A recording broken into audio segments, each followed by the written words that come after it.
Buenos días, hermanos.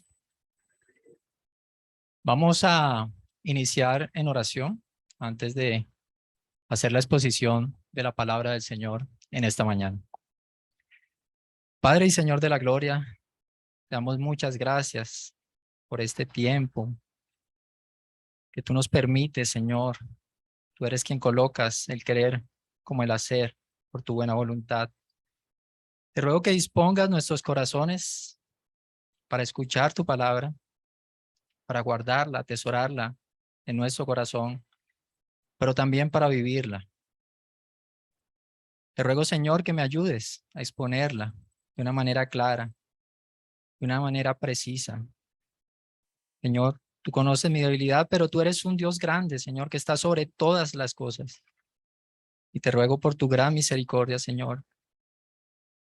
Ten misericordia de mí y de mis hermanos y permite que la exposición de tu palabra, Señor, sea de refrigerio y sea de bendición para nuestras vidas y te podamos conocer un poco más para gloria y alabanza de tu santo nombre en Cristo Jesús. Amén.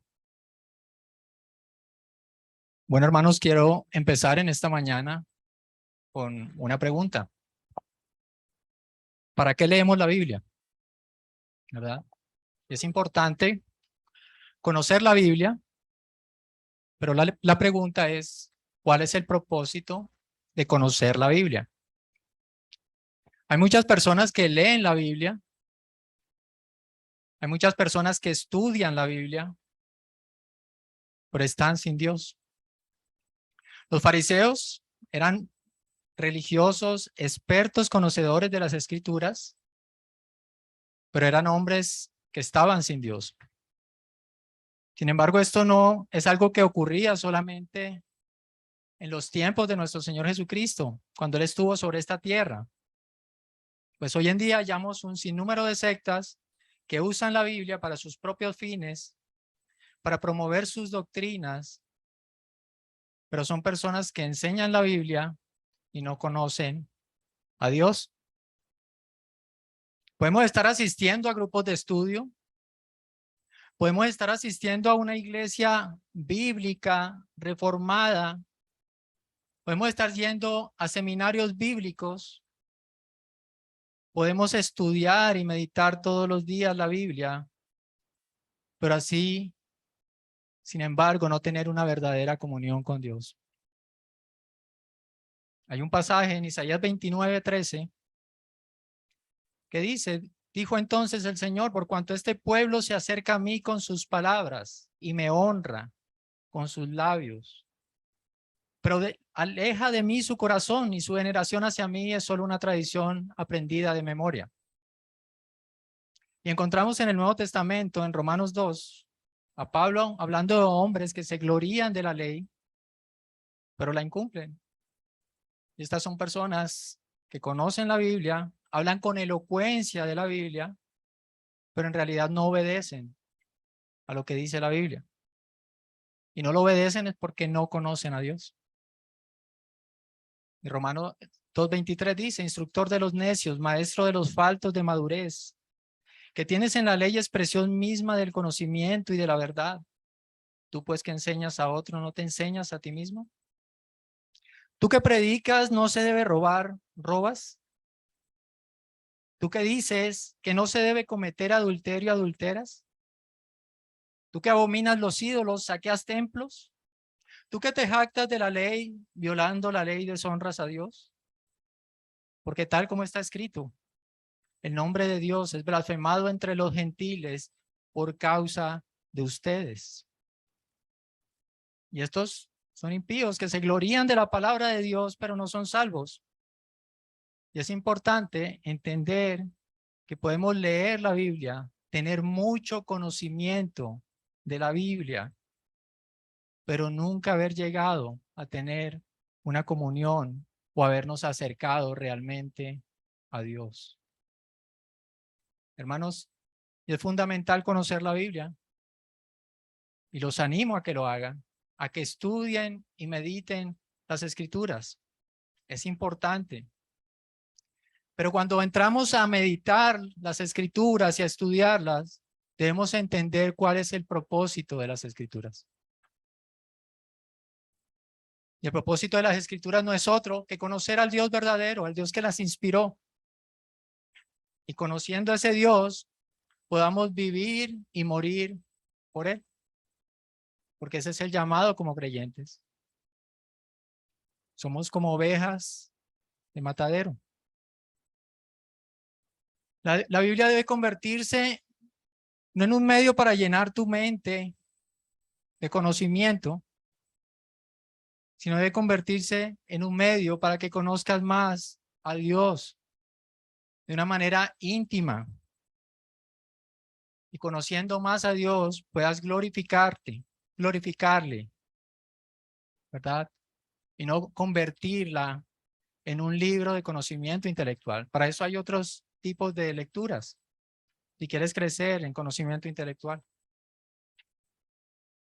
Y hoy con la ayuda de Dios, vamos a estar estudiando los primeros 5 versículos del prólogo del Evangelio de Juan. Pero antes de iniciar este sermón, yo quiero que entremos en mente con el propósito de este Evangelio. Hay una razón por la cual Juan escribió este Evangelio. Y esa razón la encontramos en el capítulo 20 del mismo Evangelio. Dice Juan 20, 30 al 31. Y muchas otras señales hizo también Jesús en presencia de sus discípulos que no están escritas en este libro, pero estas se han escrito para que ustedes crean que Jesús es el Cristo, el Hijo de Dios, y para que al creer tengan vida en su nombre. Entonces el propósito del Evangelio de Juan es que conozcamos que Jesús, el Cristo, es el Hijo de Dios, que Cristo tiene una naturaleza divina. Y cuando ese conocimiento acerca de la persona de Cristo va más allá de un conocimiento intelectual y se convierte en un conocimiento real en nuestras vidas y traspasa nuestros corazones, entonces ese conocimiento se convierte o produce en nosotros vida eterna. Es muy fácil para los que asisten a una iglesia, es muy fácil para los que leen la Biblia entender a Jesús como hombre. Es fácil verlo de esa manera, un hombre.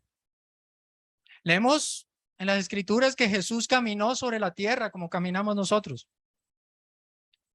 Leemos que Jesús tuvo hambre. Leemos que Jesús tuvo sed, tuvo cansancio, se entristeció. Y lo vemos como uno más de nosotros. Y no es difícil ver a Jesús como un hombre. Pero qué difícil es para nosotros verlo como Dios. Y no hay otra realidad, hermanos. Jesucristo sí se hizo hombre, pero Jesucristo es Dios, es el verdadero Dios. Por lo tanto, el apóstol Juan escribió este evangelio para hacernos comprender que Jesús es Dios, tiene ese propósito, para que crean que Jesús es el Cristo, el Hijo de Dios, el Hijo engendrado eternamente por Dios. Y Juan ha escrito esas cosas inspirado por el Espíritu Santo, no solo para que también comprendamos que Cristo es Dios, sino que creyendo en Él tengamos vida eterna. Y solamente de esta manera podemos ser perdonados. Solamente de esta manera podemos alcanzar la vida eterna. Y solamente de esta manera, entendiendo quién es Cristo, podemos tener una relación con Dios. Quizás puedes estar engañado, hermano, porque dices que eres creyente, pero solamente entendiendo quién es Cristo y viendo a Cristo como el Hijo de Dios y entendiendo su obra, es la única manera que podemos hallar salvación. Entonces, cuando leamos este evangelio y meditemos en él y lo estudiemos, y no estoy hablando solamente de este recinto, sino cuando tú lo hagas de manera personal, debes entrar con este propósito en mente. Debes entender por qué estás leyendo este evangelio y cuál es la razón de ese evangelio. Jesucristo es el Hijo de Dios y creyendo en Él tendremos vida eterna. Las cosas que están escritas en los evangelios y en toda la escritura no fueron escritas por casualidad. Todas tienen una razón, todas tienen un propósito. Juan, el apóstol, no estaba aburrido un día y dijo, tengo ganas de escribir, entonces voy a escribir acerca de algo. Bueno, voy a escribir mis recuerdos sobre Jesús. Eso no es, hermanos. Juan no habría podido colocar cualquier cosa en el evangelio. Él colocó de manera intencional lo que está allí, guiado por Dios, para decirnos quién es Jesucristo y para que, conociendo a Cristo y creyendo en Él, podamos tener vida eterna, la verdadera vida. Y hay algo que también debemos entender, es que nosotros llamamos al Señor Jesucristo, pero Jesucristo no es un nombre con un apellido. Jesucristo nos habla de su rol. El nombre Jesucristo, Él es el Cristo. Podríamos llamarlo Jesús, el Cristo, refiriéndonos al Señor como el Mesías Salvador prometido. Acortamos y decimos Jesucristo. Pero es el Jesús, el Cristo, el Salvador, el Mesías. No es un nombre con un apellido, es la identidad eterna del Señor. Y es mi anhelo, hermanos, en esta mañana, a medida que avancemos en este sermón, que veamos un poco más acerca de la identidad de Cristo, que lo conozcamos más. Y vamos a aprender doctrina porque la hay en este pasaje. Hay riqueza doctrinal. Y es importante aprenderla. Pero este no debe ser el propósito con el cual vamos a estudiar en esta mañana. No debes llenar tu cabeza de mero conocimiento, tomar apuntes para saber cómo vas a rebatir argumentos a los demás. Porque esto puede enfriar tu corazón, hermano. El propósito de estudiar las escrituras no es el mero conocimiento intelectual. Hablo de conocimiento intelectual. Debemos meditar en este sermón en aquel que es nuestra salvación, en aquel que es nuestra justicia, en aquel que nos rescata de la ira de Dios. Y oro para que entre más avancemos, más conozcamos a Jesús, para que nuestros corazones sean quebrantados y llenos de amor por Él, conociendo a Jesús. Jesucristo ha venido del cielo para salvarnos. Él es nuestro buen pastor. Él vino para darnos vida verdadera. Es mi oración que, considerando detenidamente este pasaje, podamos hallar refugio en ese Redentor, conociendo quién es ese Redentor. Hermanos, hay tempestades en la vida. Esta vida es dura, pero hay un refugio en aquel Salvador. Y quiero que avancemos y comprendamos un poco más de la necesidad que tenemos de este Salvador, en el único que hallamos vida eterna,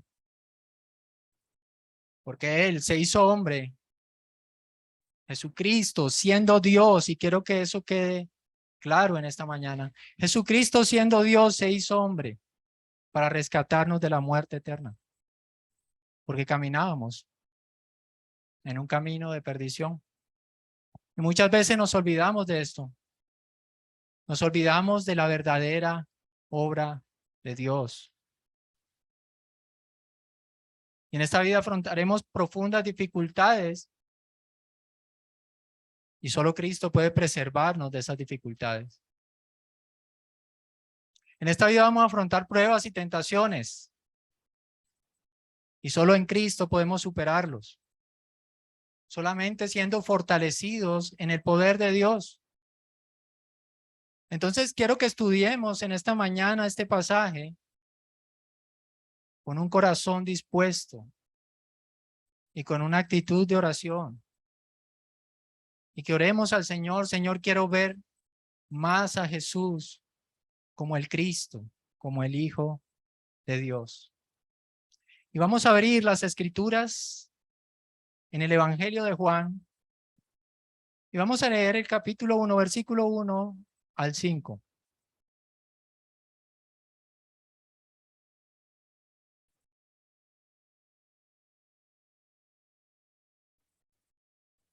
Dice, en el principio ya existía el Verbo, y el Verbo estaba con Dios, y el Verbo era Dios.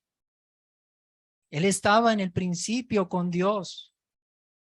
Todas las cosas fueron hechas por medio de Él. Y sin Él nada de lo que ha sido hecho fue hecho. En Él estaba la vida, y la vida era la luz de los hombres. La luz brilla en las tinieblas, y las tinieblas no la comprendieron. Amén. Este sermón lo he dividido en dos puntos principales. Primer punto le coloqué como título el creador del mundo y va del versículo 1 al versículo 3.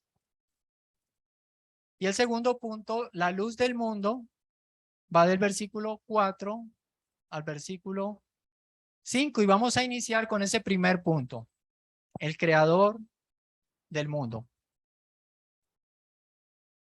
Dice en el principio, versículo 1, en el principio ya existía el Verbo, y el Verbo estaba con Dios, y el Verbo era Dios. Allí inicia Juan su evangelio. ¿Y quién es el Verbo? Bueno, la palabra que se traduce como verbo proviene del griego. Es una palabra, logos, que significa, tiene varios significados.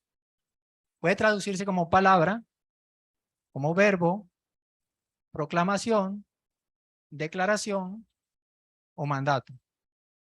Esta palabra logos en la época de Jesús tenía un significado muy rico, tanto para judíos como para griegos. Para los judíos, esta palabra logos significaba la presencia creativa de Dios. A ellos se les venía a la mente eso, la presencia creativa de Dios. Y al griego era un término filosófico, se le venía a la mente la fuerza que le da orden al universo. Entonces, ¿a quién se le atribuye en este evangelio ese título logos o palabra o verbo? Bueno, Juan, el apóstol, se le atribuye a Jesús. Más adelante, en este mismo capítulo, Juan 1:14, el apóstol escribe, ya que el Verbo fue hecho carne y habitó entre nosotros, y vimos su gloria, gloria como del unigénito del Padre, lleno de gracia y de verdad. O sea que ese Verbo que se hizo carne, todos sabemos que es Jesucristo. Juan le está atribuyendo este título o este nombre a Jesucristo, nuestro Señor. Y Juan tiene un propósito, está intentando captar la atención tanto de judíos como griegos. ¿Y en qué sentido la está tratando de captar? En cuanto a la divinidad. Él nos va a hablar de una persona. Y él quiere que griegos y judíos entiendan que esa persona tiene una naturaleza divina. Y este evangelio empieza diferente a los demás evangelios. Porque este evangelio nos traslada más allá de los tiempos. Vemos que Mateo y Lucas inician con el nacimiento físico de Cristo, el Señor acá en la tierra. Marcos inicia con el ministerio de Jesús, ya el Señor estando adulto. Y Juan se va mucho más atrás. Juan inicia con la divinidad. Juan no inicia con Jesús sobre la tierra. Juan inicia con el Hijo eterno de Dios que está en los cielos y que se hace hombre. Y Juan inicia con una palabra su evangelio, en el principio. ¿Y qué significa ese principio? Bueno, el principio de todas las cosas. Cuando nosotros escuchamos o leemos esa palabra en el principio, eso nos debe trasladar a Génesis 1:1, ¿verdad? Y sabemos que es el momento de la creación. Así empieza Génesis. En el principio creó Dios los cielos y la tierra. Nos lleva a ese principio, a la creación. Y él dice que en ese principio, en esa creación, ya existía o ya estaba aquel verbo, ¿verdad? Y esa palabra que se produce, que se traduce aquí, como ya existía en la Nueva Biblia de las Américas, y que en la Reina Valera se traduce como era, ya era el verbo, en el principio era el verbo, está en tiempo imperfecto. O sea, es una conjugación que indica un estado continuo de existencia. En otras palabras, ese verbo del que Juan nos está hablando no tiene principio, ya existía. Cuando todas las cosas fueron hechas, ya el verbo estaba, el logos. El evangelio no inicia con los tiempos y Jesús siendo creado, no. El verbo ya existía cuando las cosas fueron creadas. El verbo ya estaba antes de la creación. Y esto es precisamente lo que manifiesta el mismo Señor Jesucristo más adelante en este mismo evangelio, en Juan 17, versículos 4 al 5. Él dice, yo te glorifiqué en la tierra, está hablando el Señor Jesús, yo te glorifiqué en la tierra habiendo terminado la obra que me diste que hiciera. Y ahora glorifícame tú, Padre, junto a ti, con la gloria que tenía contigo antes que el mundo existiera. Y con este inicio, Juan quiere darnos a entender aquello que nos quiere transmitir. Y que es que el verbo no tiene principio. Ese verbo del cual Juan nos está hablando es un verbo eterno. Y es importante entender esto. Él nos aclara con esto que ese verbo no es una criatura, porque él ya estaba antes de que las cosas fueran hechas. Pero Juan no quiere quedarse ahí. Juan quiere revelar un poco más de la identidad del verbo. Y Juan lo hace con dos definiciones. Primero nos dice eso, que ya existía el verbo, pero también nos dice que el verbo estaba con Dios. Ahora, ¿cómo entendemos esa preposición? Una preposición griega también, pros. Con. Bueno, esa preposición indica compañía o acompañamiento. Quiero que tengan esto claro. Si yo digo, el hijo estaba con el padre, ¿de cuántas personas estamos hablando ahí? Dos personas. El doctor estaba con su paciente, dos personas, dos seres distintos. Aquí dice que el verbo estaba con Dios, o sea que Cristo existía y había otra persona. Cristo estaba con el Padre. Entonces, el apóstol Juan declara que en el principio ya existía el verbo y el verbo estaba con Dios. Por lo tanto, está indicando que ese verbo se encontraba junto a Dios. Hay una distinción entre el verbo y entre Dios, ¿verdad? ¿Y cómo sabemos que es el Padre con el que está ese verbo? Bueno, porque más adelante en primera de Juan, perdón, en otro de sus cartas, el mismo apóstol escribe, primera de Juan 1:2, y la vida se manifestó, nosotros la hemos visto y damos testimonio y les anunciamos a ustedes la vida eterna que estaba con el Padre y se manifestó a nosotros. O sea que el verbo estaba con el Padre. Y esto nos enseña entonces que ese verbo, y algunos lo traducen de esa manera literal, estaba cara a cara con Dios. ¿Y de qué nos habla de que el verbo estaba cara a cara con Dios? Que ese verbo tenía una relación eterna e íntima con el Padre, con Dios. Por aquí también dice Juan, y el verbo era Dios. Entonces no solamente existía, no solamente el verbo estaba con Dios, sino que el verbo era Dios. Juan está declarando que el verbo es Dios y aquí pareciera contradecirse, porque sabemos que hay un solo Dios, pero aquí dice que el verbo es Dios. Entonces, o el verbo es Dios o no es Dios. Pero Juan dice que el verbo estaba con Dios. O sea que el verbo es Dios, también es Dios. Y nuestra lógica nos lleva a pensar que puede haber una contradicción, ¿verdad? Si el verbo está separado de Dios, no es Dios, pero si es Dios, no puede ser otra persona. Entonces, ¿cómo podemos entender esta declaración? ¿O es Dios o no es Dios? Bueno, humanamente no es posible entenderlo porque somos criaturas, ¿verdad? Nosotros no podemos estar junto a alguien y ser al mismo tiempo ese alguien. No lo podemos entender. Pero lo que sí podemos entender es que no estamos hablando de nosotros. Estamos hablando de Dios. En el principio dice la escritura, el verbo estaba con Dios y el verbo era Dios y nuestra lógica no alcanza a entenderlo, ¿verdad? Pero lo creemos. ¿Por qué? Porque Dios lo dice. Y eso debe ser suficiente. Debe ser un argumento válido, contundente. ¿Por qué lo crees? Porque Dios lo dice. No hay más.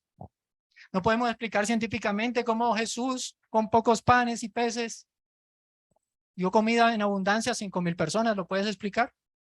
Yo no. ¿Cómo es posible darle vida a un muerto? No, no podemos explicarlo, pero Jesús lo hizo. Por lo tanto, no podemos decir es imposible. Esto no es posible para los hombres, ¿verdad? Pero es posible para Dios, dice la Escritura. Lo que es imposible para los hombres es posible para Dios. Pero el énfasis aquí en este pasaje no es ese. El énfasis es que ese verbo ya existía desde el principio de los tiempos y no que solamente estaba cara a cara con Dios, sino que ese verbo que ya existía desde los tiempos antiguos, antes de que las cosas existieran, ese verbo es Dios. Ese es el énfasis. Acá Juan lo que quiere destacar es la divinidad de Cristo. Cristo no fue tan solo un hombre sabio. Aquí Juan no está diciendo Cristo tiene algo divino, sino que declara que en verdad Cristo es Dios. El verbo es Dios.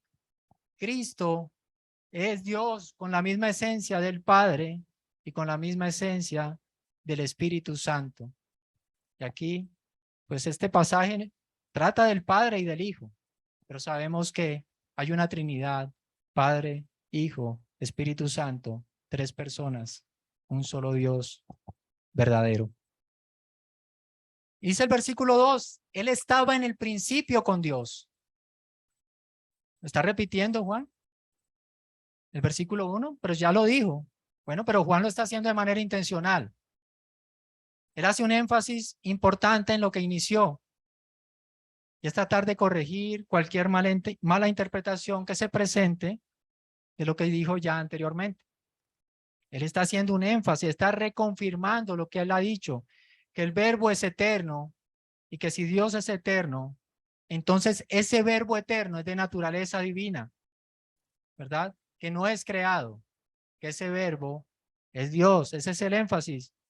Y él usa nuevamente la preposición con, reafirma que hay 2 personas que existían en comunión desde el principio. Por lo tanto, hermanos, Cristo no es un ángel, Cristo no es un hombre, solamente un hombre sabio, sino que Cristo es Dios. Dice el versículo 3, todas las cosas fueron hechas por medio de Él. Y sin Él, nada de lo que ha sido hecho fue hecho. Tenemos ya claro que el verbo no es alguien creado, que ya estaba desde antes de que las cosas fueran hechas. Él ya estaba. Sin embargo, todo aquello que existe, sean las cosas visibles, sean las cosas invisibles, fueron creadas por medio de Él. Y no existe nada de lo que haya sido creado sin Él. Y quiero para que entendamos un poco más este pasaje y la intención del apóstol Juan, leamos 4 versículos. Los voy a leer, pueden anotarlos. Génesis 1:1. En el principio Dios creó los cielos y la tierra. Salmo 33, versículos 6 al 9.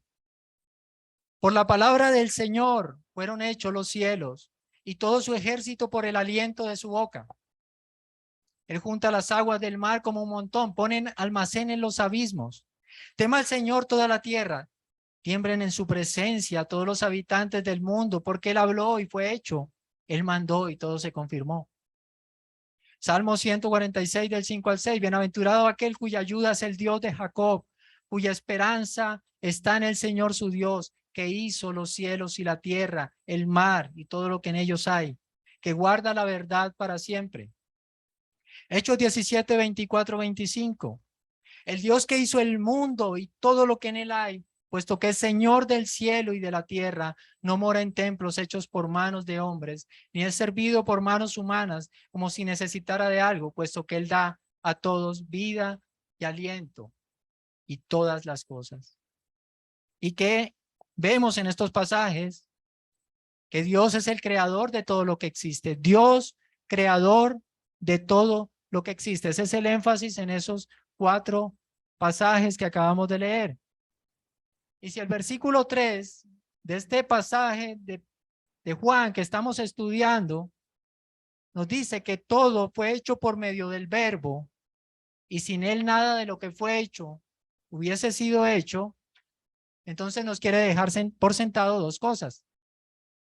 Primero, que Dios es el creador de todo lo que existe. Y la segunda cosa, que Jesús no es un simple hombre, sino que como creador, Jesús es Dios. Y esto es lo que se ratifica en otros pasajes. Y leíamos un pasaje esta mañana, en la liturgia, Colosenses 1, 15 al 17. Él es la imagen del Dios invisible, el primogénito de toda creación, porque en él fueron creadas todas las cosas, tanto en los cielos como en la tierra, visibles o invisibles, sean tronos o dominios, poderes o autoridades.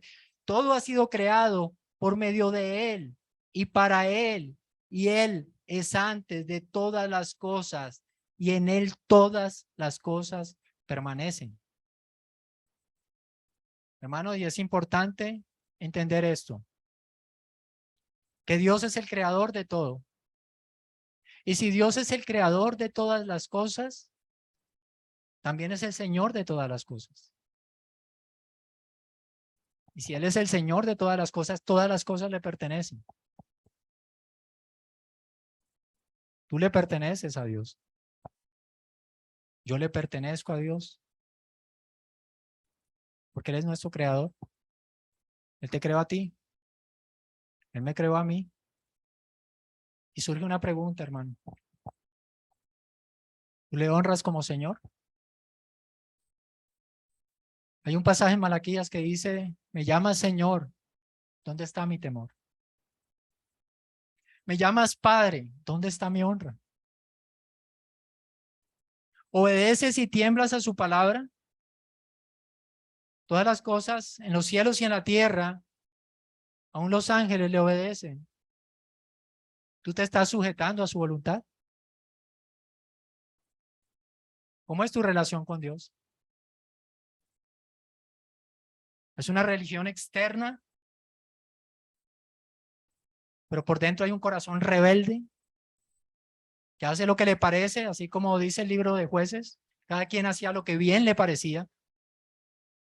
Y era el peor tiempo espiritual de Israel. ¿Esa es tu vida?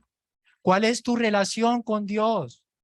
¿Cuál es tu relación con Cristo, el Señor de todas las cosas, al cual le pertenece tu vida? Ahora que tú entiendes que Cristo es el Señor de todo, ¿cómo vas a responder a esta verdad? ¿Vas a acumular ira para el día de la ira?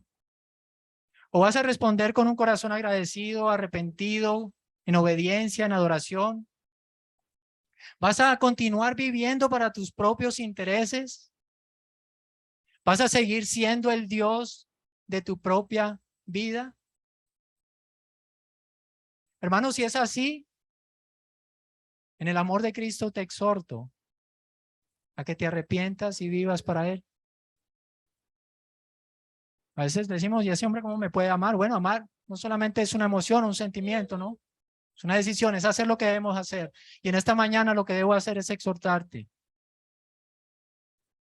a que vivas una vida para Dios. Él es el dueño de todo y ese dueño de todas las cosas va a volver algún día. Y como todo le pertenece, Él va a destruir aquello que no le sirve. Debes meditar en estas cosas, hermano. Y con lo que hemos estudiado hasta ahora, no solo hemos aprendido que Jesucristo es el creador de todo, sino que todas las cosas subsisten en Él. Él no solamente creó los cielos y la tierra, sino que todo lo que existe en este momento es preservado por su poder. Todo el universo, entiende esto, aquel Cristo que muchos ven y se lamentan, pobrecito, en una cruz. Ese Cristo te dice, no llores por mí, llora por ti y por tus hijos. Él es el creador del universo. Y por su poder Él preserva todas las cosas. ¿Has pensado en ese Cristo? ¿O has pensado en el Cristo que nos muestran las películas? Un hombre mono, ojos azules. ¿O has pensado en Jehová de los ejércitos? ¿Cuál es el Cristo tuyo? ¿Un ídolo en tu mente que no es el que está en las escrituras? ¿O es el Dios verdadero, el que ya existía desde antes de los tiempos, en el cual todas las cosas se sujetan y todas les pertenecen? Al final de los tiempos dice que toda rodilla se doblará ante el Señor. Y esto, hermanos, nos da paso a este segundo punto, la luz del mundo.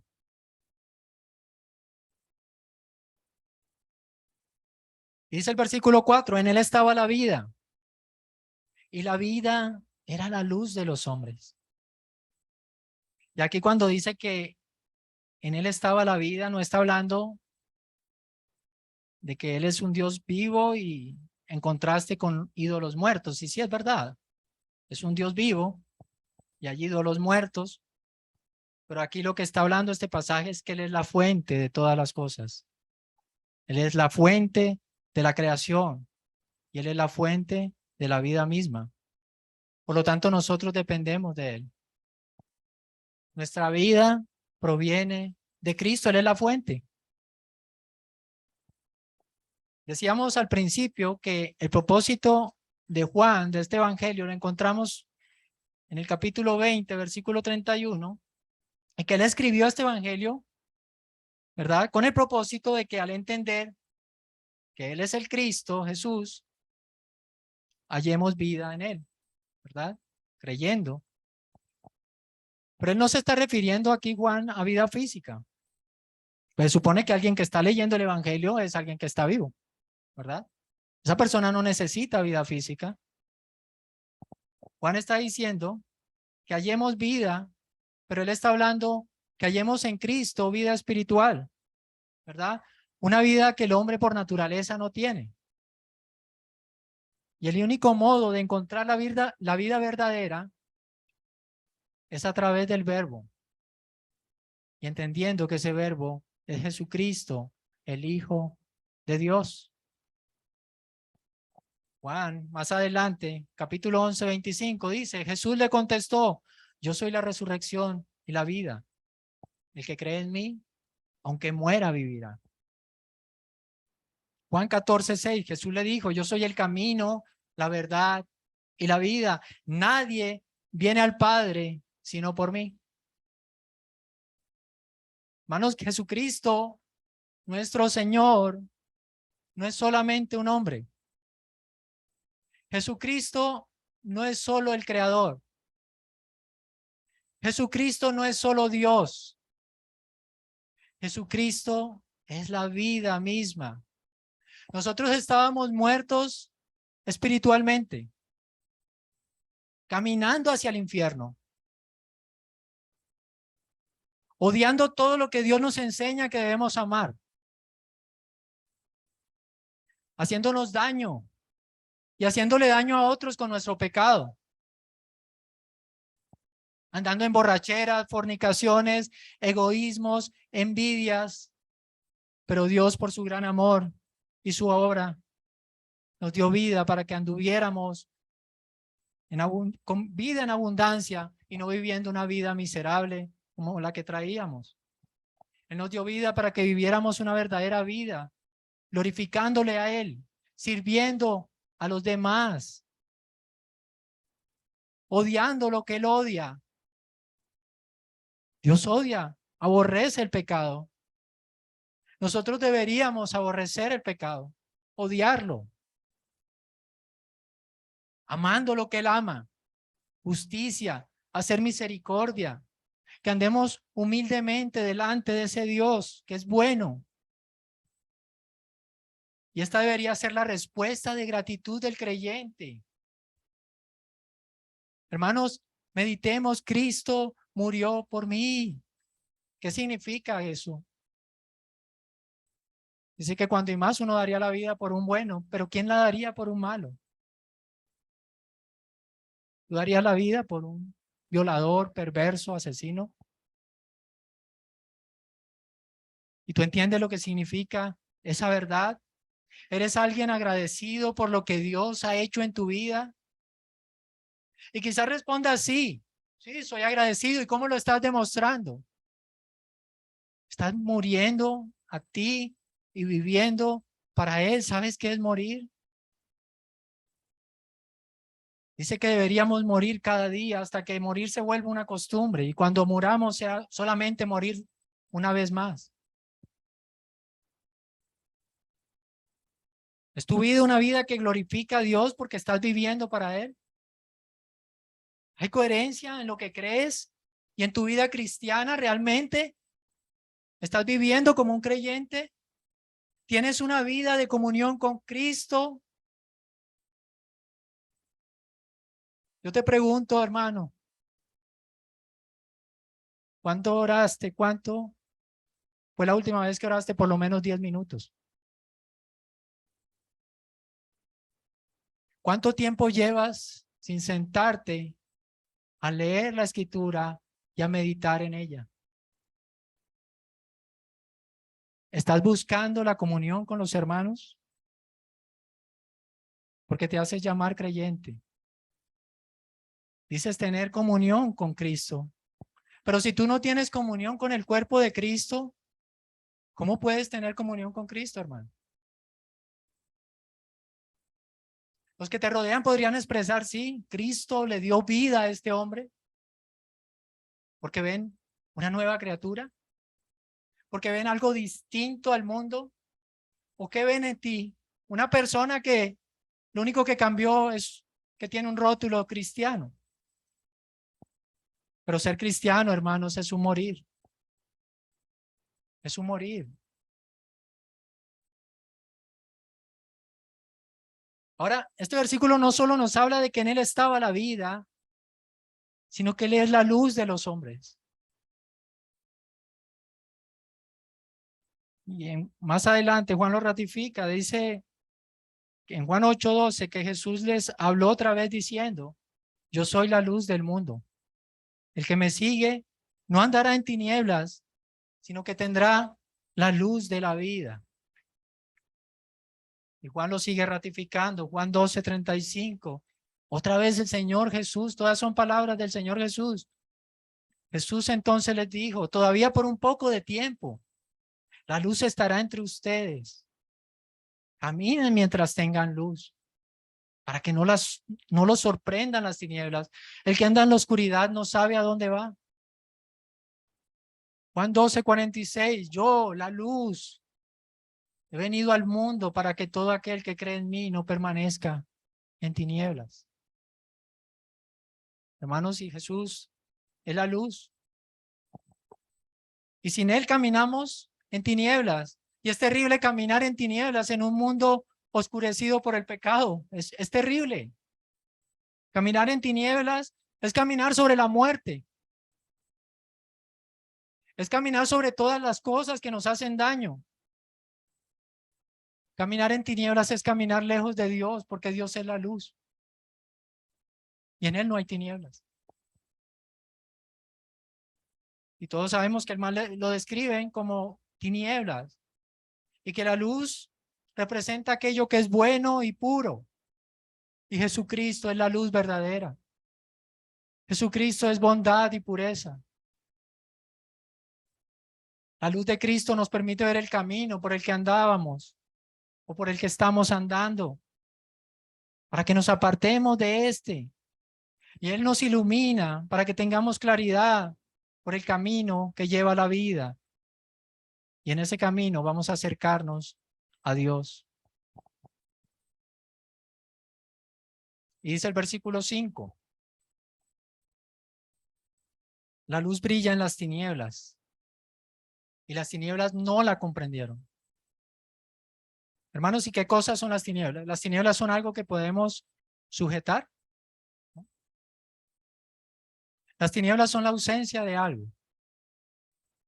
Así como la muerte es la ausencia de vida, las tinieblas son la ausencia de luz. A nivel espiritual, las tinieblas son la ausencia de luz. ¿Y quién es la luz? Jesucristo. Y Jesucristo, según hemos estudiado en esta mañana, es Dios. Por lo tanto, aquel que anda en tinieblas está en ausencia de Dios.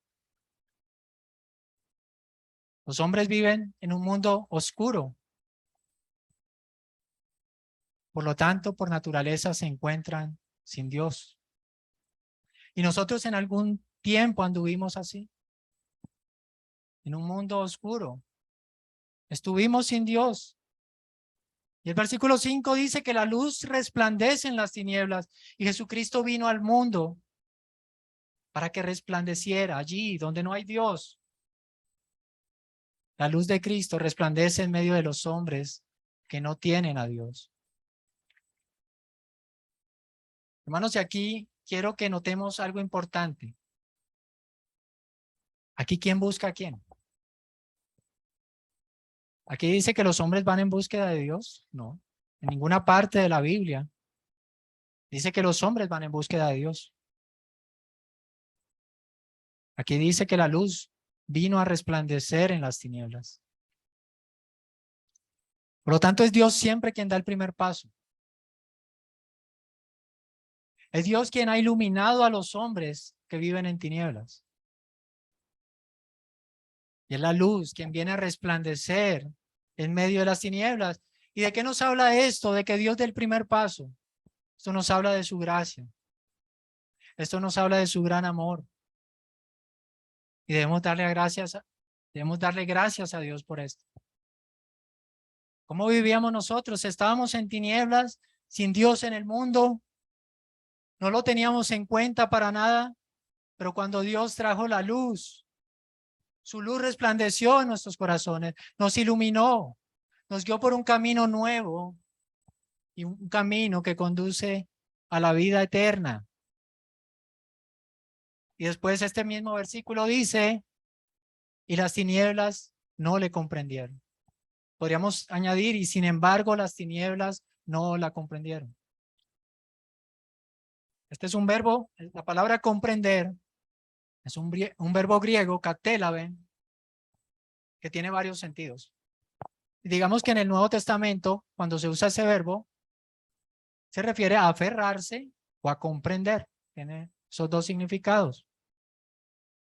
Y muchos comprenden que Jesús es un hombre, hemos dicho, pero no comprenden que Jesús es Dios.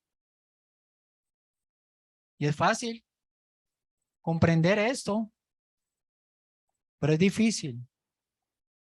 En esta densa oscuridad en que está este mundo, comprender que Jesús es Dios. Y esos hombres No comprendieron. Era tan densa su oscuridad, la oscuridad de su vida, que comprendieron que era un hombre, pero no comprendieron que era Dios y por lo tanto no se aferraron a aquel Dios que le podía salvar. Hermanos, que a menudo vienen las pruebas en nuestra vida y nos turbamos por la aflicción. Pero si nosotros escucháramos y comprendiéramos que Jesús es Dios, que es soberano sobre su creación, tal como él mismo lo declara, él dice que toda autoridad le ha sido dada en el cielo y en la tierra. Él es soberano sobre todas las cosas. Si nosotros comprendiéramos esto, entonces veríamos cómo Dios tiene pleno control de todas nuestras situaciones, de todas nuestras circunstancias. Pero esto solo lo entenderíamos si comprendiéramos quién es Él. Viviríamos en un mundo sin afanes. Viviríamos siendo controlados y dejándonos controlar por el Espíritu Santo, inmersos en su paz, en esa paz que señala la Escritura, que es una paz que sobrepasa todo entendimiento. Hermanos y amigos, que sé que aquí hay amigos, para aquellos que no se han aferrado a ese Dios que los puede salvar. Algunos ven a Jesús como un hombre, simplemente, un hombre muy sabio, a solo un hombre. Y sí, como decía también al principio, Jesús se hizo hombre, pero Él es Dios. Y Él se hizo hombre, pero para traer salvación a los hombres. Y sin embargo, Él no dejó de ser Dios. Jesús es la luz del mundo. Él vino a iluminar a los hombres para que los hombres pasaran de la oscuridad de su pecado a la luz admirable de su presencia. Para que con esa luz pudieran ver el camino que lleva a la vida.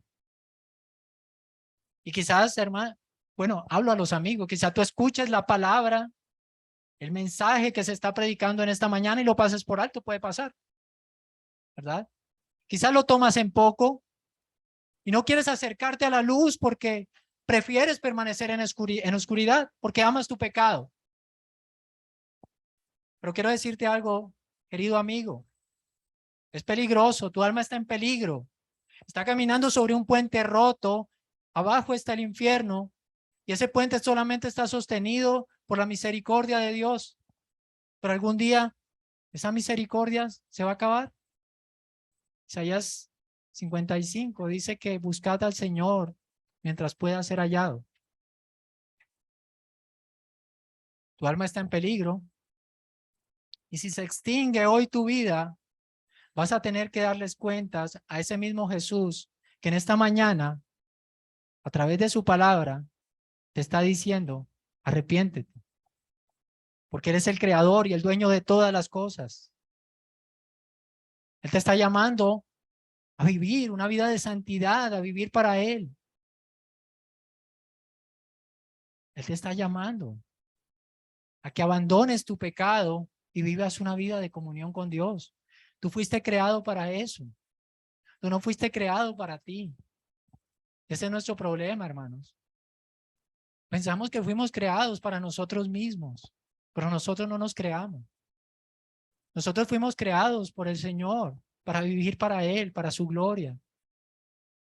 Como decía su pastor Freddy esta mañana, el día del arrepentimiento es hoy, no mañana, porque tú no sabes qué será de tu vida. Quizá la misericordia de Dios podía terminarse hoy y vas a ser condenado porque Él es un Dios justo. Él es bueno, pero es justo. Bueno, y su justicia lo hace bueno.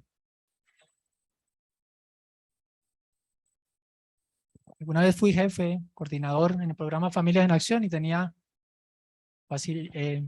asesores y una de las asesoras estudiaba criminalística por las tardes y todas las mañanas que llegaba al trabajo me contaba acerca de los casos que sucedían. Y hubo un caso que me marcó. Ella decía que había un señor en su moto en un semáforo en bajada y la moto se le rodó. Me pasó un bus de servicio público y hasta ahí llegó su vida. Y yo pensaba, o yo meditaba en qué estaba pensando ese hombre 30 segundos antes de que su moto se rodara. ¿Voy a hacer esto o aquello? ¿Estoy afanado por esto? ¿Voy a tomar esta noche? ¿Aquella persona me tiene que pagar? ¿Estoy preocupado por esto? Pero todas esas cosas terminaron en un segundo. Y debemos meditar en esto. Nuestra vida no es nuestra. Pero aunque te diga que debes arrepentirte, esa es la esperanza, hermano. Porque esto puede sonar a juicio y juicio, pero eso es amor. Es un llamado al arrepentimiento que hace el Señor. Y tú no tienes que morir eternamente. Lo único que tienes es que correr a la luz y decimos, o la palabra del Señor dice que Cristo es la luz. Tú tienes que correr a la luz para que puedas ver y así mismo puedas tomar el camino que conduce a la vida. Para concluir, hermanos, recordemos que este evangelio está escrito para que sepamos que Jesús es el Cristo, el Hijo de Dios, que inicia mostrándonos a Cristo no como un hombre, sino como el Dios eterno que estaba junto al Padre. Jesucristo es el Creador. Jesucristo es soberano sobre nosotros. Jesucristo nos provee vida física, pero más aún, y más importante aún, Cristo nos provee vida eterna. Jesús es la luz del mundo y sin Él estamos en tinieblas, sin Dios en el mundo. Pero Él nos ilumina y hace que nuestros corazones oscurecidos resplandezcan. Haya gozo en nuestra vida. Él es la vida, estábamos muertos en nuestros delitos y pecados, sin Dios en el mundo. Pero Él nos resucitó para darnos vida a su lado, vida en abundancia. Hermanos, estando en la cruz, nuestro Señor Jesucristo exclamó: Dios mío, ¿por qué me has abandonado? Él estuvo colgado durante 6 horas, en lenta agonía. 6 horas de cosas oscuras. 6 horas de tinieblas. Pero Jesús lo quiso. Nadie me quita la vida, yo la pongo. Jesús descendió de los cielos, entró en las tinieblas para tomarnos en sus brazos y para llevarnos a la luz, para que en Él tengamos vida eterna. Amén. Vamos a orar.